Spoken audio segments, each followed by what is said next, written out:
All right, well, here's a great little exercise to really smooth out your playing. You could call it legato playing, and that's just where you really hear one note blending right into another rather than staccato, which is really short notes. But we're gonna first focus on smoothing things out, and that's just doing these little hammer-on and pull-off exercises. And that's gonna be, if you've never done it before, you're just hammering down one note to the next, so you only play the first one, and then hammer it down like that. So you're just smoothly going from one note to the next.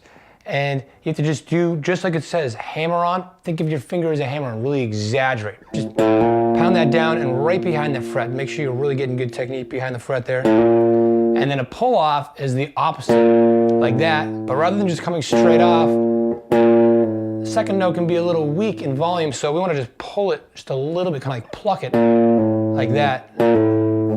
Not so much that we hear a bend, because if you bend it too much, the pitch goes up. We don't want to hear that.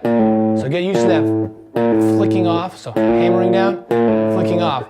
And when you feel comfortable with that, we can take any spot, let's say like 5th fret to 6th fret, and try starting on the low and pitch 6th string, hammer down for your first finger to second finger, so index to middle, and then go to the next string, same thing, go right across, and then when we get to here, hammer down and pull off the same motion. So I only pick once, and then I come back doing pull-offs the whole way, and then I can reverse it like that. So pull off here, hammer on, and then on to the next one, and I can just keep this circle going.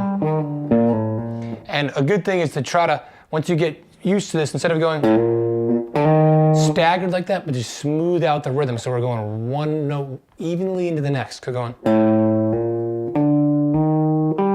Doesn't have to be fast, you know. It's not about speed at all.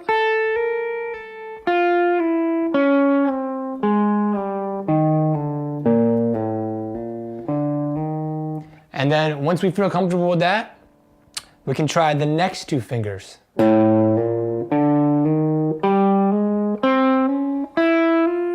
You know, and so on. After that, and then the really tough 2, your 3rd finger and 4th finger, the pinky. And this is the one you probably want to focus on the most, you know, because it's the hardest one to do. So at this point, if you go through all this and you've been practicing a bunch, your hands are gonna be tired, so you can only do so much. But next time you come back to it, either try the same thing, different spot, or, you know, down low, try it up high. But then also we can start doing 2 frets.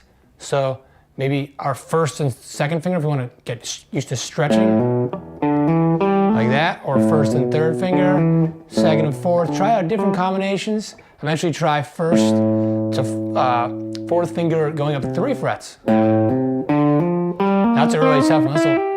You really feel this. And then eventually doing 4 frets. Like that, you know? Or except I'm not doing the circle here.